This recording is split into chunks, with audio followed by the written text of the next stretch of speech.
नमस्कार दोस्तों, मेरा नाम है अंकुर और आप देख रहे हैं अपना फेवरेट यूट्यूब चैनल। तो दोस्तों, आज की वीडियो में बात करने वाला हूं कि यूपीएसआई का फॉर्म कैसे भरा जाता है और उसमें कौन कौन से डॉक्यूमेंट लगेंगे।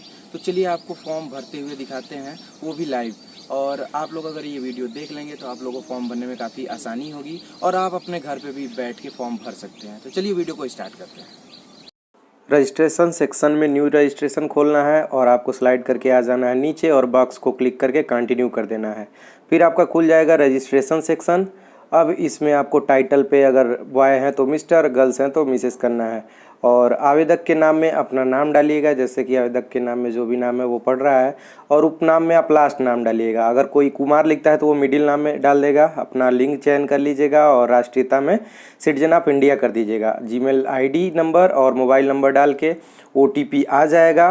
ओटीपी डाल के ओके कर देंगे तो आपका रजिस्ट्रेशन कंप्लीट हो जाएगा। फिर इस रजिस्ट्रेशन नंबर को कॉपी करके रजिस्ट्रेशन नंबर और पासवर्ड दोनों को ओपन करके लॉगिन कर दीजिएगा।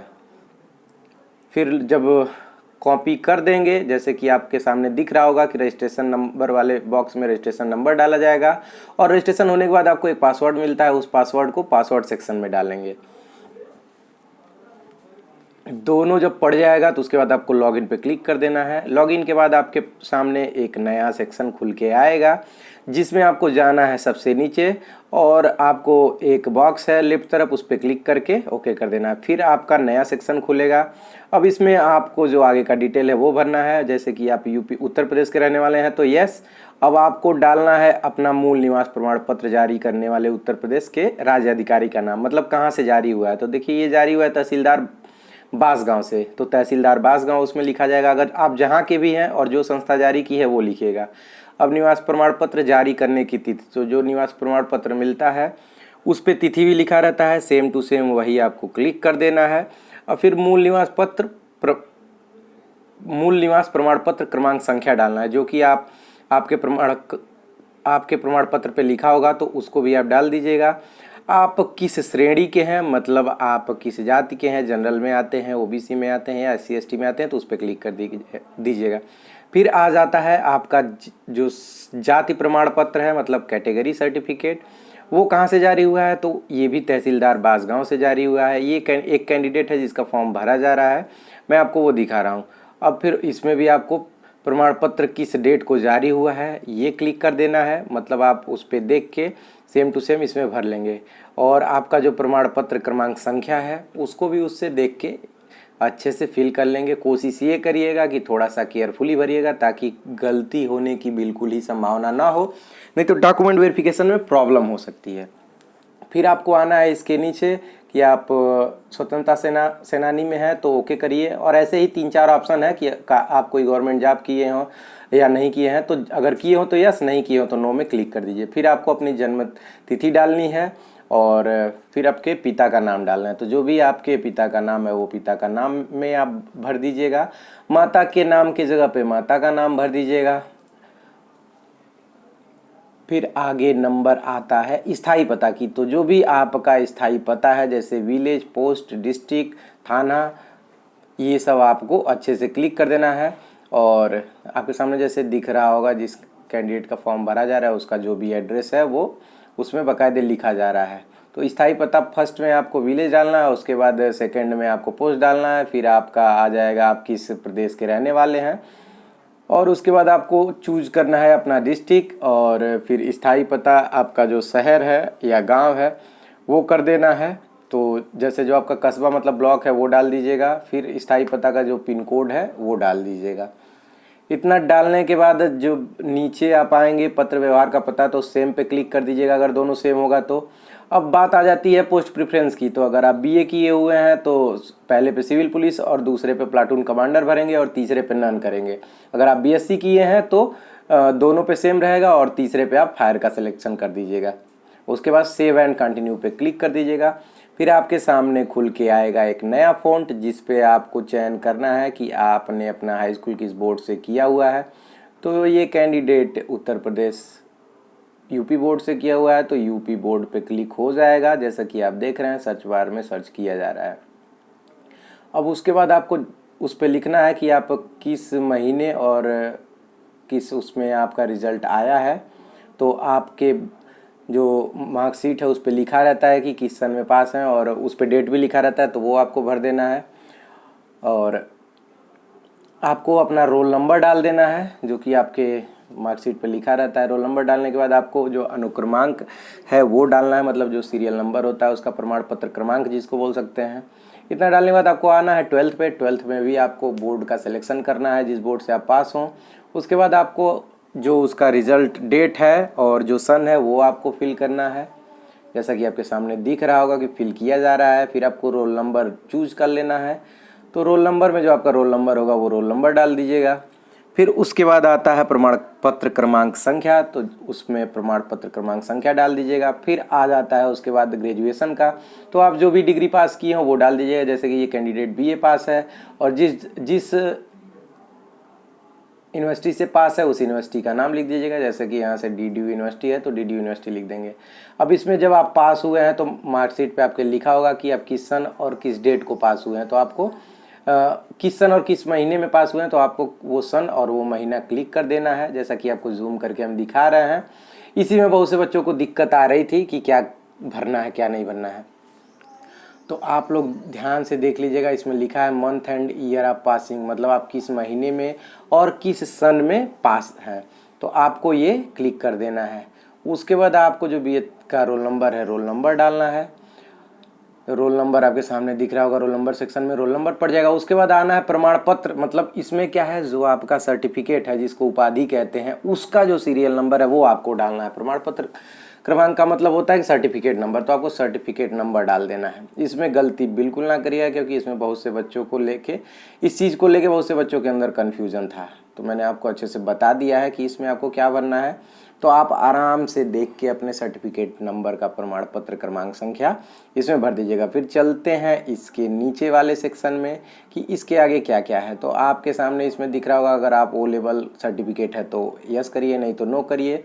और भी अगर आपने कोई अलग से लिया है तो यस या नो करके आगे बढ़ जाएंगे। फिर आता है आपका फ़ोटो चुनने का, मतलब फ़ोटो अपलोड करने का सेक्शन आता है। तो फ़ोटो अपलोड करने के लिए आप अपना फ़ोटो स्कैन करा के और 20 से 600 KB के बीच में आप अपलोड कर सकते हैं। तो जो भी लोग घर पे 11 KB से 30 KB के बीच का जो फ़ोटो है वही फ़ोटो आपको अपलोड करना है। अगर उससे बड़े साइज़ में फ़ोटो रहता है तो अपलोड करने में समस्या आ सकती है। तो इस वजह से आप अगर घर पे भरते हैं तो आप साइबर कैफ़े पे जाके फ़ोटो और टोटल डॉक्यूमेंट स्कैन करा के अपने पास रख लीजिएगा, फिर अपलोड करिएगा। नहीं तो अगर आप साइबर कैफ़े जाके भरते हैं तो आपको प्रॉब्लम बिल्कुल ही नहीं होगी, क्योंकि उस साइबर कैफ़े वाले को बिल्कुल पता रहता है। और यहाँ पे आपके सामने दिख भी रहा होगा कि अपना फ़ोटो चुनने के बाद अपलोड बटन पर क्लिक करें, और साइज़ जो है 11 KB मिनिमम और 30 KB मैक्सिमम है। और फोटोग्राफ 6 महीने से अधिक पुराना नहीं होना चाहिए, जो कि आपके स्क्रीन पे दिख रहा होगा। और ये भी लिखा है कृपया स्पष्ट फोटो छवि अपलोड करें। यदि अपलोड की गई फोटो छवि स्पष्ट नहीं है तो आपका आवेदन अस्वीकृत कर दिया जाएगा। अब फोटो में क्लिक करके अपलोड पे सेलेक्ट कर देना है। अब देखिए फोटो अपलोड हो गया है। अब आपको सेव एंड कंटिन्यू पे क्लिक करना है। फिर आ जाएगा आपका साइन सेलेक्ट करने का, तो ये भी उतने ही KB में है। अब साइन सेलेक्ट कर लिया जाएगा और सेलेक्ट करने के बाद आपको अपलोड पे क्लिक करना है। अपलोड जब हो जाएगा तो आपको सेव एंड कंटिन्यू कर देना है। फिर जब आएंगे अगले फ़ॉन्ट पे तो अब आपको इस पे टोटल जो आपका डॉक्यूमेंट है वो अपलोड करना है। तो पहले पे आपको अपना कास्ट सर्टिफिकेट अपलोड करना है। अगर जो EWS जिनके पास है वो अपना EWS अपलोड करेंगे। अपलोड सेक्शन में जाके आप चूज़ कर लेंगे स्कैन की हुई कॉपी को सेलेक्ट करके, और आप जब ओपन करेंगे और अपलोड करेंगे तो अपलोड हो जाएगा और उस पर कन्फर्म करके अपलोड कर देना है। अब उसके बाद चलिए देखते हैं दूसरे पे क्या है। तो आपको हाई स्कूल का जो मार्कशीट है उसको अपलोड करना है। तो आप सेलेक्ट करके जो बॉक्स बना हुआ है बॉक्स को क्लिक करके आप अपलोड पे क्लिक कर देंगे तो ये डॉक्यूमेंट भी अपलोड हो जाएगा। फिर 10th के बाद आ जाएंगे 12th का मार्कशीट को, तो इसको भी आपको जाके फाइल को चूज़ कर लेना है और बॉक्स पे क्लिक कर देना है। फिर जब अपलोड पे क्लिक करेंगे तो डॉक्यूमेंट अपलोड हो जाएगा। फिर उसके बाद आते हैं जो आपका ग्रेजुएशन का सर्टिफिकेट है उस पे क्लिक करके आपको सेलेक्ट कर लेना है और फिर जाके बॉक्स को क्लिक कर देना है। फिर अपलोड सेक्शन अपलोड को क्लिक करके अपलोड कर देना है।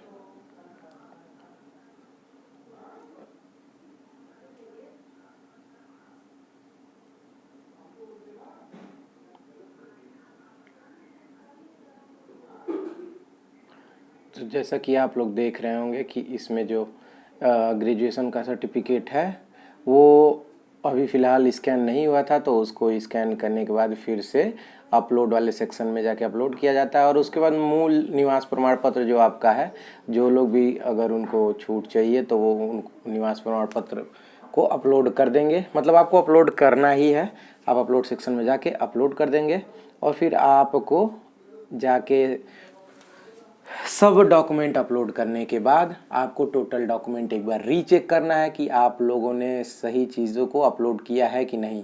तो उसके लिए आप अपने ऊपर से नीचे तक सभी इमेज को दोबारा डाउनलोड करके चेक कर लीजिएगा कि जिस भी सेक्शन में जो चीज़ें अपलोड करनी है वही अपलोड हुआ है या नहीं है। तो जैसे देखिए लाइन से सब चीज़ों को डाउनलोड करके चेक कर लिया जा रहा है। तो अब जाति प्रमाण पत्र में जाति प्रमाण पत्र है, हाई स्कूल में हाई स्कूल है और इंटर वाले सेक्शन में इंटर का है कि नहीं। तो आपको ये चीज़ें बहुत केयरफुली चेक करना है। टोटल अपलोड करने के बाद आपको दोबारा डाउनलोड करके चेक कर लेना ही है, नहीं तो दिक्कत हो सकती है, आपका फॉर्म जो है प्रॉब्लम हो सकता है। फिर जब आप ये कर लेंगे तो आपके सामने दिख रहा है,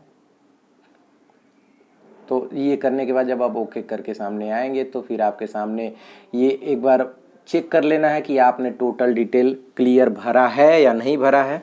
तो आप ऊपर से नीचे स्लाइड करके धीरे धीरे अपना टोटल डॉक्यूमेंट का जो डिटेल है, जैसे प्रमाण पत्र क्रमांक हो गया, छोटी छोटी बातें होती हैं जो कि छूट जाती हैं, तो इन सब चीज़ों को आप अच्छे से चेक कर लीजिएगा। फिर सभी बॉक्स को क्लिक करके आ जाइएगा नीचे और सबमिट एंड प्रोसीड टू पे जाइएगा।